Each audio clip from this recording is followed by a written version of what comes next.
Please welcome to the part 11 of AZ 304 important exam questions. Please remember these are all real important exam questions. The chances of same questions or similar questions coming in the exam is pretty high. If you have seen my previous videos on AZ 900, DP 900, AI 900 and so on, you must have seen there are a lot of people who have who has passed with flying colors, and they have posted their comments. Please subscribe to my channel and like my videos. Now for questions 1 to 71, please refer parts 1 through 10 of this video series. Let's start with question number 72. Deep dive, identify the keywords. I have identified these keywords. Now it says, what's the story? The story behind this is simple. One guy is there, he is working in Infosys, he resigned. Okay, yesterday was his last working day. Today, still he is able to access multiple systems. He should not be able to access. So what they are telling is, this is what the question and the pain point says. They want a solution which gives emails monthly so that people can review. What is this? People can review. It means access review. They are accessing, they are reviewing the access. Why? Because people who have left, they are still able to access the resources. Okay, they are still able to access the resources. You see this keyword, this word here, access the resources. They are still able to do it. You want to stop that, you want to avoid that. That's why you want to give a solution. So here this is a question for access reviews. Okay, whenever, see, simple, if you want simple rule, if you have to send emails monthly, access review is the answer. No, but let's look at other options also. Let's see option A. So identity access protection, why people use this? Because if you want to understand if there are any unauthorized access, suppose there is a web app and somebody is accessing it who's not authorized. If you want to identify that, then identity protection is used. This is not the use case for it. It will not send you automated emails for accessing the reviews. Now, tenant restrictions, this purpose is very different. Suppose you want to give access to Office 365, but you don't want to give access to Hotmail and other Microsoft applications, then you can use tenant restrictions.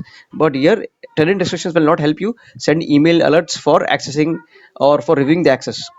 See, conditional access policy, the main purpose, you remember, if you want if then else statement, if then statement. So if there is an access happening, if that app is meant for Europe, and if someone is trying to access from India or Africa, South Africa, etc., then in that case you initiate that guy should put a MFA also, that is multi-factor authentication.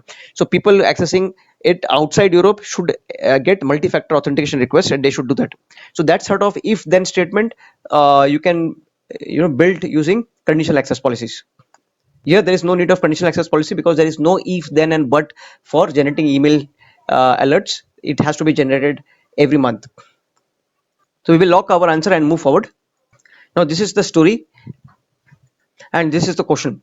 So for security development and quality assurance, if you see, there are three sections. So let's see security first. Whenever you want to review membership or if you want to see the history of administrator activation, then PIM has to be used. That is privilege identity management. So if you see this documentation, PIM, it has audit history where you can see all role assignments and activations within the last 30 days for all privileged roles. So we get our first answer here, that is PIM.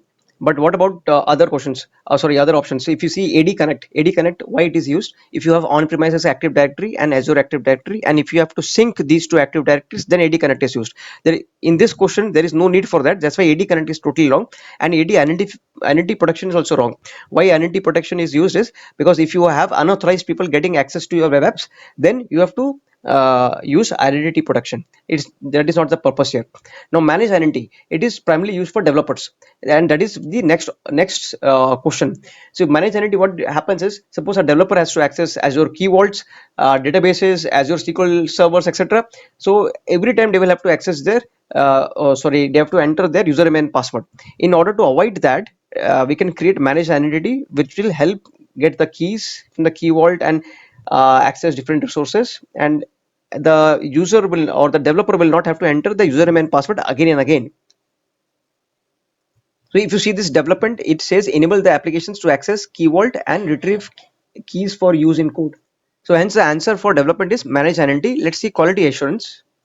See quality assurance, it says receive temporary administrator access. This is again achievable through PIM.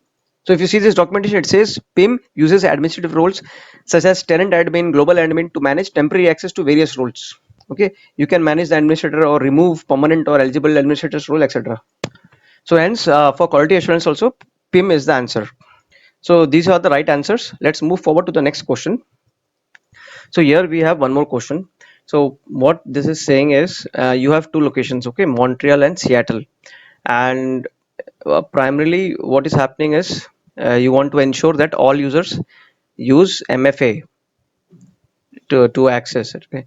So what should be the recommendation? Here we, if you see this, whenever you see such problems where you want to provide multi-factor authentication, it is always conditional access policy. So this way we have eliminated options A and B. A and B is totally wrong because MFA is always linked to conditional access policy. Now out of C and D, which one is correct? So since we have two locations and this looks to be more prominent named locations, so using the named two named locations and conditional access policy, this is achievable. But first, before that, let me explain what is cloud app security policy. So if you want to monitor what sort of data went in across multiple clouds, then for that purpose, cloud app security policy is useful. But in this case, we do not have a use case. We have a use case for MFA, and everybody should get an MFA before they access the resources.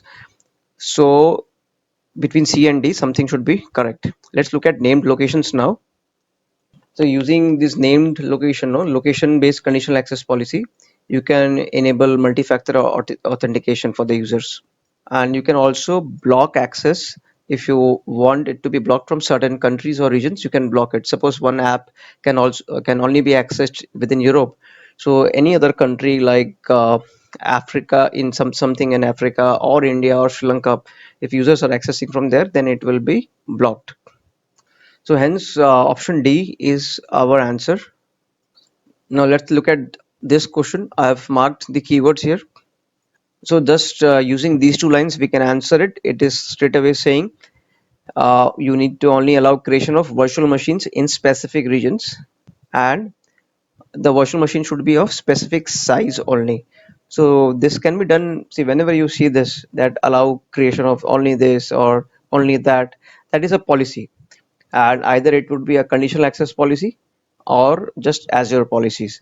Now conditional access policy is very useful if you want for something like this one, this first restriction, where virtual machines, creation of virtual machines in a specific region. But so primarily we use conditional access policy where we know that if people are accessing this from Africa, we want MFAs to be enabled there.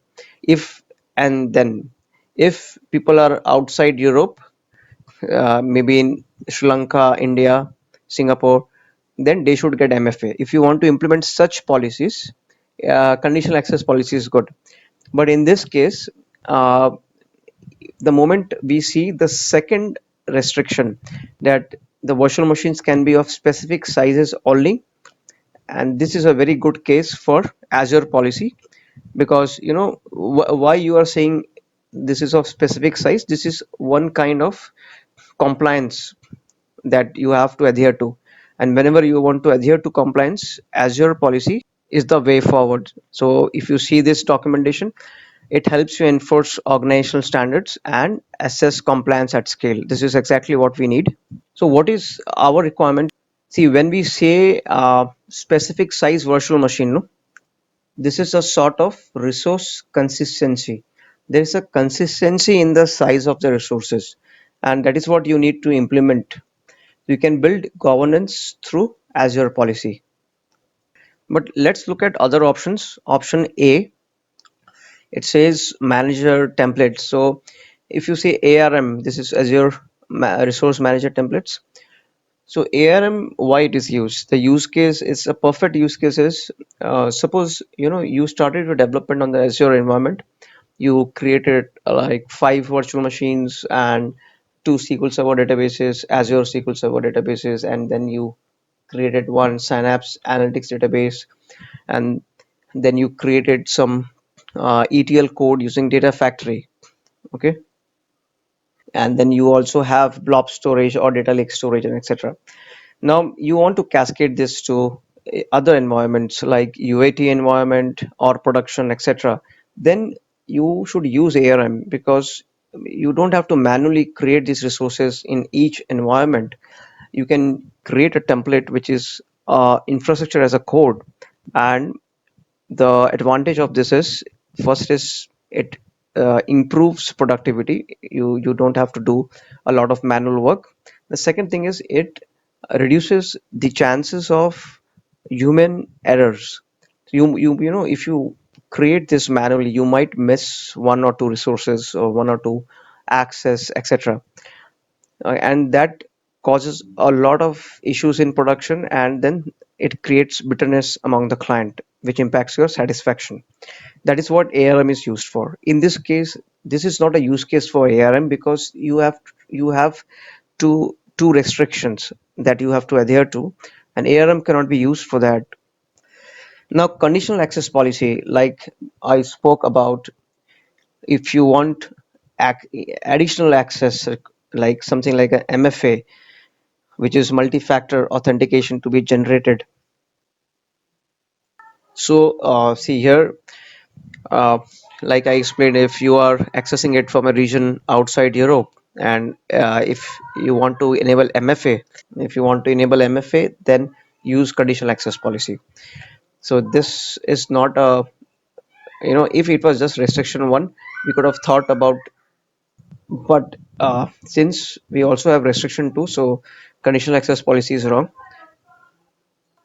Now, role-based access. Why we use role-based access is, if you want certain set of access to be given for some resources, like an admin access or a developer access, then you use RBAC. Here, there is no. This use case is not talking about any access. It is just talking about two restrictions. Hence, we will lock this answer and move forward. So this question, I have marked the keywords here. So what it's saying is, they need.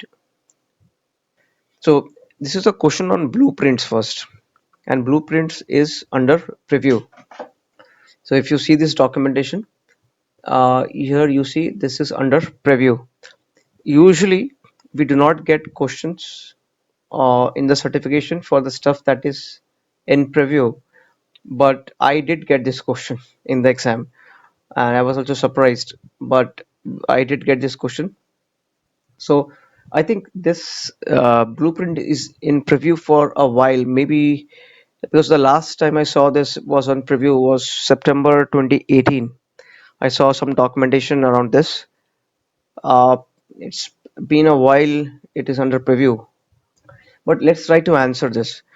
So, what's the story behind this? Is you have blueprints, and uh, you want to control the governance across all subscriptions and resource groups.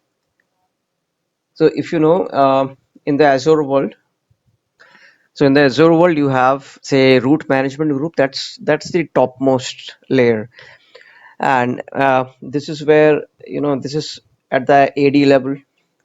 Then you have subscriptions. Under subscriptions, you have resource groups. Under resource groups, you have resources. This is more or less sort of a hierarchy. So what is important here is, try to answer the first one. Where it is saying is, at which level we need to define the blueprints. We can define blueprints at, say, any level, but if you see this, the one in marked in red, it says minimize the number of definitions. If I want to minimize the number of definition, I will plug this definition of blueprint at the highest level, at the grandparent level, which is the root management group. So if you want to understand about root management group, you can read this paragraph. So the management group is built into the hierarchy to have all management groups and subscriptions folded up to it. Okay. So definitely we should put our definition at the root management group level. We should not put it at the management group or subscription level. We should we should define it at the root management group level. Then the second stuff it is asking is, at which level we should assign.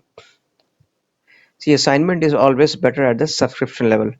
That way, any policies you create, it gets cascaded to the resource groups, which is under subscriptions, and then it also gets cascaded to the resources, which are under the resource groups. So since we have to minimize this, if you see that keyword, you want to minimize the blueprint assignments. If I have to minimize it, I will do it at a higher level. So the higher level here is I would define it here, but I would assign it here. If I assign it here, it goes to the resource groups, it goes to the resources as well. I should not assign it here because if I have 5 resource groups, like resource group 1, 2, 3, 4, and 5, and if I if I assign blueprints for RG1 separately, RG2 separately, RG3 separately, then I will not be able to do this, the one marked in green. I will not be consistent across resource groups, across subscriptions. I will not be consistent. It is telling me to be consistent across all subscriptions and resource groups. If I want to be consistent across the resource groups, I want to I want to do the assignment at a subscription level. So these two are my answers. So these two are the final answers. Let's move forward with the next question. So this is the question, okay? And I've marked the keywords in red. So whatever is mentioned here, forget that because that's just crap. Focus on this. The first thing is the users can connect to App One without being prompted for authentication. Under any scenario, if you have a web app, so this is a web app, App One on Azure. Okay, in any scenario, if you do not want any prompt for authentication, prompt means asking for credentials, for example, then you register your app there. So you should do a Azure AD app registration. Now let's look at the documentation. Here I'm talking about registering app or a web API with AD. And you see this section, adding credentials. You can do that. What you do is uh, you can, like in this case, you can do a credentials, allow your application to authenticate as itself, requiring no interaction from the user. If that has to be done, then here you will have to put your credentials, and you can also add a certificate. You can also add a client secret. Okay, all is available at the time of registering the app. So this is my potential answer, but let's look at other two options. If I look at managed identity, it is primarily useful for developers. If a developer needs to access an Azure SQL Server or Azure Synapse Analytics box or database, and for that purpose it needs a, a key from the key vault. And every time the developer will have to enter the username and the password. If you don't want to do that, create a managed identity, and that identity will do the rest. So the developers will not get the prompt to enter the credentials again and again. In this case, we do not want to be prompted again and again, but this we want it for the users and not the developers. There is a difference.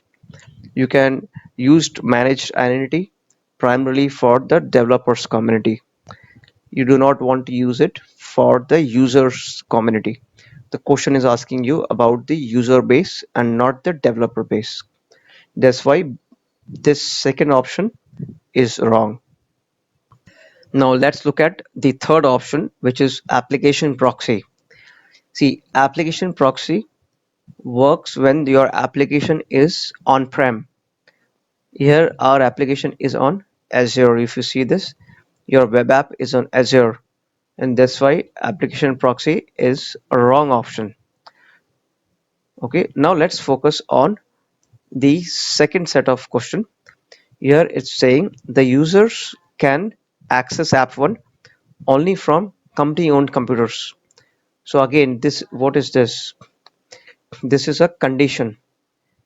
You cannot access from outside, but from the company owned computers you can access it. Like I showed you in the different example while answering a question before. Uh, you have the web app which is hosted in Europe, and people who are outside Europe should get the multi-factor authentication request. It's a conditional access if then. So hence in this case, conditional access policy looks to be the potentially a correct answer. But before we arrive at that, let's check what are the other options. AD, administrative unit. This is just a container which holds objects of AD. It's a container. Here we do not need a container to, you know, put this condition. And the third option, application gateway, it's a load balancer. We do not need a load balancer here. Load balancer is used if you have a web app and there are so many requests coming in, and you want to balance it so that the users do not get that error 404, something of that sort, which tells them that this website is not available. And that's why you use layer 7 application gateway. Application blueprint has a different purpose. You create your infrastructure as a code, and when suppose in the dev box you have three resources, maybe an Azure SQL Server database, an apps database, and a VM. And what you do is you create a blueprint, and or you create a template and you can cascade it. That is one of the purposes, but you can also use blueprints to define it at one level and then assign it another level so that you can uh, maintain consistency among the resources. Okay. uh, then Azure policy is used because if you want some sort of policy to be implemented, suppose there's a compliance requirement where you do not have to create, you are not allowed to create VMs which are monster size VMs. Otherwise, someone will create a VM which is a monster size, it will attract a lot of huge costs, and then he says, hey, sorry, I didn't know, I was stupid. So for such stupid people to not make mistake and impact the financials, a company wants to adhere, everybody should adhere to a policy. Now human beings are very difficult, they find it very difficult to adhere to a policy. You see traffic rules, human beings usually uh, they do not adhere. In India, if you see, a lot of them will not adhere, and at least in UK and USA, Canada, there is a lot of adherence. So human beings usually will not adhere. That's why we create a policy which enforces the adherence. But in this case, you do not. It will not help you with this use case. That's why this is wrong. In this case, we need a conditional access policy. People can access it from own computers, but not from outside, etc. So this is our final answer. Please subscribe to my channel and like my videos. This brings us to the end of part 11.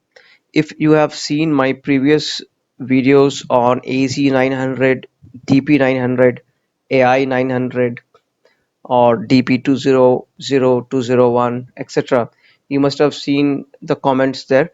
A lot of people have passed with flying colors. They almost got same or similar questions in the exam.